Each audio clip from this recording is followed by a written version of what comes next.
کہ جبرائیل علیہ الصلوۃ والسلام ہے جو اللہ کی طرف سے وحی لانے پر مامور ہے، اللہ نے ان کو وحی لانے پر مامور کیا ہے، لہذا وہ جو کچھ بھی لاتا ہے وہ شک و شبہ سے پاک ہے اور بالکل برحق بات ہوتی ہے۔ جبرائیل امین تشریف لا رہے، جیسا ہی اللہ کے رسول صلی اللہ علیہ وسلم نے جبرائیل امین کو دیکھا تو فرمایا، کیسے دیکھا بھائی؟ ایسے جب وحی لے کر آتے ہیں انسان کی شکل میں آتے جبرائیل امین، لیکن جب جبرائیل امین کو ان کی اپنی بذات خود اپنے آنکھوں سے دیکھا ان کی اپنے اصلی شکل میں، تو فرمایا کہ وَهُوَ بِالْأُفُقِ فَاسْتَوَىٰ، پھر وہ سیدھا ہوا، فَاسْتَوَىٰ وہ سیدھا ہوا، وَهُوَ بِالْأُفُقِ الْأَعْلَىٰ اور وہ بلند کے کنارے پر تھا۔ فرماتے ہیں کہ یہ ابتدائی نبوت کی زمانہ کا ذکر ہے، آپ صلی اللہ علیہ وسلم نے دیکھا کہ جبرائیل علیہ السلام کرسی پر بیٹھے ہیں، آپ کی جسم سے زمین اور آسمان کی سارے فضا پور تھا۔ زمین آسمان کے درمیان جو فضا ہے، زمین آسمان کے درمیان کا جو فضا ہے، حضرت جبرائیل علیہ السلام کی جسم سے پورا فضا پور تھے۔ علامہ لاہوری رحمۃ اللہ علیہ لکھتے ہیں کہ رسول مقبول صلی اللہ علیہ وسلم نے جب جبرائیل امین کو دیکھا کہ ان کی ایک پر آسمان کی پلے، دوسری پر زمین کی طرف، ایک پر مشرق دوسرے پر مغرب کی، تو فرمایا وَهُوَ بِالْأُفُقِ الْأَعْلَىٰ وہ بلند کنارے پر تھا۔ ابتدائی زمانہ میں اللہ کے رسول صلی اللہ علیہ وسلم نے جبرائیل علیہ السلام کو کرسی پر بیٹھے ہوئے دیکھا، آپ کی جسم سے زمین اور آسمان کی سارے فضا پور تھے۔ اللہ اکبر، کتنی بڑی طاقتور، کتنی بڑے زوروار میرے دوستوں، کتنی بڑی طاقت کے مالک تھے جبرائیل علیہ السلام۔ تو فرمایا رسول مقبول صلی اللہ علیہ وسلم جبرائیل علیہ السلام کو دیکھتے ہی آپ صلی اللہ علیہ وسلم کی دہشت طری ہو گئی اور جسم کپ کپانے لگے۔ اسی حالت میں اللہ کے رسول گھر تشریف لے آئے، اللہ کے رسول گھر تشریف لائے۔ تو یہ رسول مقبول صلی اللہ علیہ وسلم کی ایک خصوصیت تھی اور کسی نبیوں کی یہ خصوصیت نہیں تھا۔ کسی بھی نبی نے ان کو اصلی حالت میں نہیں دیکھا اللہ کے رسول کے علاوہ، جبرائیل علیہ السلام کو۔ حضور صلی اللہ علیہ وسلم جبرائیل علیہ السلام کی دوسری مرتبہ معراج کی موقع پر اصلی شکل میں دیکھا تھا، جس کا ذکر انشاءاللہ آئندہ جمعہ کو آئیں گے۔ اب فرمایا کہ ثم دنا، فرما رہا کیسے دیکھا کہ پھر وہ قریب ہوا، او فتدلّا اور یہ نیچے آ گئے، وہ نیچے آ گیا، فَكَانَ قَابَ قَوْسَيْنِ أَوْ أَدْنَىٰ پھر وہ دو کمان کے برابر، یہ اس سے بھی قریب ہوا، اور اس حالت میں فَأَوْحَىٰ إِلَىٰ عَبْدِهِ مَا أَوْحَىٰ اللہ نے اپنے بندے کی طرف وحی کی جو وحی نازل کی ہے، مَا كَذَبَ الْفُؤَادُ مَا رَأَىٰ جس چیز کو دیکھا اس کو دل نے جھٹلایا نہیں، اس کو دل نے جھٹلایا نہیں، کہ صحیح معنوں میں حقیقت میں اللہ کے رسول نے جبرائیل علیہ السلام کو اپنے آنکھوں سے دیکھی ہے۔ ایسے لگتا کہ دو کمان کی فاصلے پر جبرائیل امین نیچے تشریف لے آئے۔ اللہ کے رسول صلی اللہ علیہ وسلم نے براہ راست جبرائیل علیہ السلام کو دیکھے، اور جس چیز کو دیکھا ہے کہ اس کو دل نے کبھی جھٹلایا نہیں، ما کذب الفؤاد نہیں جھٹلایا دل نے، مار آج جو کچھ دیکھا ہے ایسے دیکھا ہے، یہ جھٹلانے کا چیز نہیں۔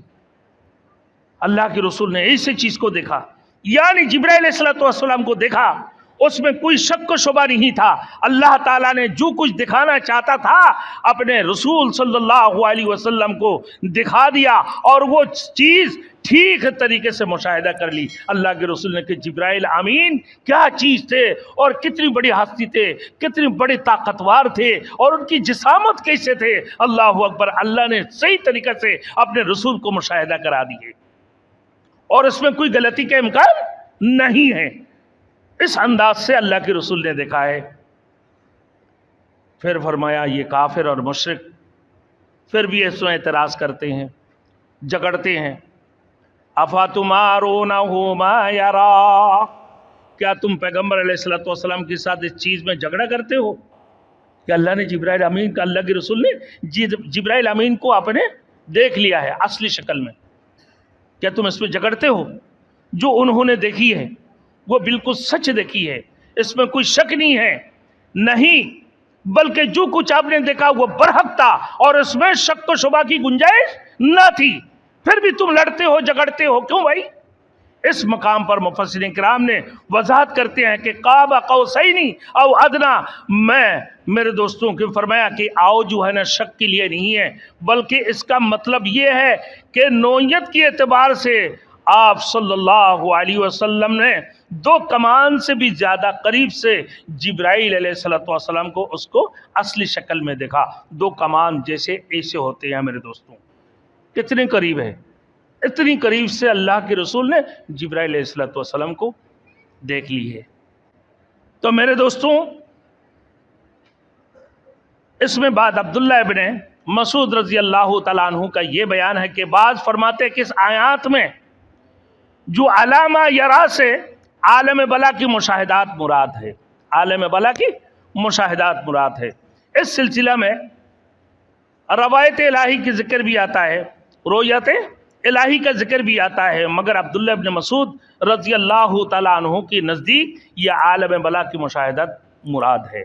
تو میرے دوستوں اللہ نے دوسری جگہ پر بھی فرمایا علیہا ملائکۃ غلاظ شداد لا یعصون اللہ ما امرہم ویفعلون ما یؤمرون، کہ اتنی بڑی طاقتور فرشتہ ہوں گے، یا ایھا الذین آمنوا قوا انفسکم واہلیکم نارا، آئے ایمان والوں تم اور تمہارے اہل کو جہنم کی آگ سے بچاؤ، جو جہنم کی ایندھن انسان اور پتھر ہی ہوگا۔ علیہا ملائکۃ غلاظ شداد لا یعصون اللہ، اسی جہنم کے اندر ایسے فرشتہ ہوں گے جو بہت زور کی مالک ہوگا، بڑی طاقت کی مالک ہوں گے۔ اللہ اکبر۔ علیہا ملائکۃ غلاظ شداد لا یعصون اللہ، کہ وہ کبھی اللہ کی نافرمانیاں نہیں کرتے ہیں، کبھی گناہ نہیں کرتے ہیں۔ میرے دوستو اللہ کی نورانی مخلوقات ہے، اللہ نے جہنم کے اندر جہنم کی خازن کو اس کے اندر مقرر فرمائی ہے۔ علیہا ملائکۃ غلاظ شداد لا یعصون اللہ ما امرہم ویفعلون ما یؤمرون، اور اللہ جو حکم فرماتے ہیں وہی کام وہ کرتے ہیں۔ تو میرے دوستوں آج ہم نے کیا سیکھا ہے آج کی درس سے؟ والنجم اذا ہوا، والنجم اذا ہوا۔ بعض لوگوں نے ستارہ کہا، کیا ہے بھائی؟ یہ ستارہ زہرہ ہے کہ مشرقی جانب، یہ ستارہ زہرہ ہے جو بہت زیادہ چمکدار ہے۔ بعض نے کہا والنجم کا مطلب کیا ہے بھائی؟ یہ ستارہ میرے دوستوں ثریا ہے کہ مشرقی جانب گچھے کی شکل میں ہوتا ہے۔ بعض کہتا ہے میرے دوستوں یہ جو ستارہ ہے یہ کہکشاں ہے، چھوٹے چھوٹے ستاروں سے ایک سڑک سی بنی ہوئی ہوتی ہے۔ امام ابو حنیفہ رحمۃ اللہ علیہ کے استاد محترم وہ فرماتے ہیں اس سے مطلب ہے قرآن مجید، یعنی قرآن مجید۔ اور حضرت امام جعفر صادق رحمۃ اللہ علیہ، حضرت امام جعفر صادق رحمۃ اللہ علیہ سے منقول ہے کہ اس سے مراد ہے اللہ کے رسول کی ذات مبارک۔ تو مطلب کیا ہے میرے دوستوں؟ بعض کی قول کے مطابق کہ بھائی یہ مطلقاً مومن ہے، مطلقاً مومن ہے۔ جب ان کو قبر میں اتارے جاتے ہیں، جب قبر میں اتار دی جائیں گے تو وہ روشن ستاروں کی مانند ہوتی ہیں۔ مومن کو جب قبر میں اتار دیں وہ روشن ستاروں کی مانند ہوتے ہیں۔ تو اللہ کے رسول کی ذات مبارک سے مثال فرمایا کہ والنجم اذا ہوا، کہ اللہ کے رسول صلی اللہ علیہ وسلم سے پہلے جتنے بھی نبی اس دنیا کے آدم سے لے کر عیسیٰ علیہ السلام تک اس دنیا کے اندر تشریف لائے ہیں، والنجم، وہ ستاروں کی قسم کھایا، اللہ نے ستاروں کی قسم اٹھایا، یعنی وہ ستاروں کی مانند ہے۔ اپنے دور میں وہ نور روشن ستاروں کی مانند تھا، اور وہ پھر نوری ہدایت، یہ اپنے جو ان سے ہدایت کی روشنی حاصل کیا کرتے تھے، اور فرمایا جیسے ستاروں کی مثال اس لیے پیش کی ہے میرے دوستوں کی ستارہ کے میرے دوستوں یہ آسمان میں رات کو جب طلوع ہوتی ہیں ستارہ نظر آتے ہیں تو دین کو صبح فجر کی بعد جب سورج طلوع ہوتے ہیں وہ ستارہ کہاں جاتے ہیں؟ غروب ہو جاتے ہیں، گر جاتے ہیں، اتر جاتے ہیں، اپنی جگہ پر ہوتا ہے، لیکن ان کی روشنی کا مان گر جاتی ہیں، وہ مان پڑ جاتا ہے آفتاب کی روشنی کے سامنے۔ تو اللہ پاک پروردگار عالم یہ مثال فرمایا کہ آدم سے لے کر عیسیٰ علیہ السلام تک جتنے بھی نبی اس دنیا کے اندر تشریف لائے اپنے دور میں وہ نوری ہدایت تھے میرے دوستوں، وہ ہدایت کی روشنی ان سے ان کی متبعین کیا کرتے تھے؟ حاصل کرتے تھے، ان کو پیروکار حاصل کرتے تھے۔ پھر اس کی بعد ان کی دور ختم ہو گئی، ان کی نبوت ختم ہو گئی، وہ دنیا سے چلے گئے ہیں۔ گویا کہ فرمایا کہ گویا کہ نور نبوت کے آفتاب نور نبوت حضور خاتم النبی صلی اللہ علیہ وسلم، حضور خاتم النبیین صلی اللہ علیہ وسلم کی سامنے سارے کے سارے ستاروں کی روشنی کیا پڑ گئے بھائی؟ مان پڑ گئے۔ اللہ کی رسول کی آفتاب نبوت کی سامنے تمام تر ستارہ کی روشنی کیا پڑ گئے بھائی؟ مان پڑ گئے ہے، ان کے سامنے اور کچھ نہیں۔ یعنی اللہ کے رسول دنیا میں تشریف لا چکے ہیں، لہذا تمام نبی یہودی ہو، نصرہ ہو، مجوس ہو، جو بھی ہو میرے دوستوں، تمام تر لوگوں کی عقائد کو چھوڑ کر ایک رسول مقبول صلی اللہ علیہ وسلم کے اوپر ایمان لے کر آؤ اور اللہ کے اوپر ایمان لے کر آؤ۔ اب قیامت تک اللہ کے رسول کے بعد کوئی نبی اس دنیا کے اندر تشریف نہیں لائیں گے۔ گویا کہ آفتاب نبوت طلوع ہو چکا ہے، تمام تر ستارہ مان پڑ گئے ان کی روشنی کے سامنے، لہذا نور نبوت، نوری ہدایت رسول مقبول صلی اللہ علیہ وسلم وہ خاتم النبیین اور خاتم المرسلین بن کر اس دنیا کے اندر تشریف لے کر آئے ہیں، اور لہذا ان کے اوپر ایمان لے کر آؤ، اللہ کے اوپر ایمان لے کر آ جاؤ، پھر تم لوگ کامیاب ہو جاؤ گے، ورنہ سیدھے جہنم میں جاؤ گے۔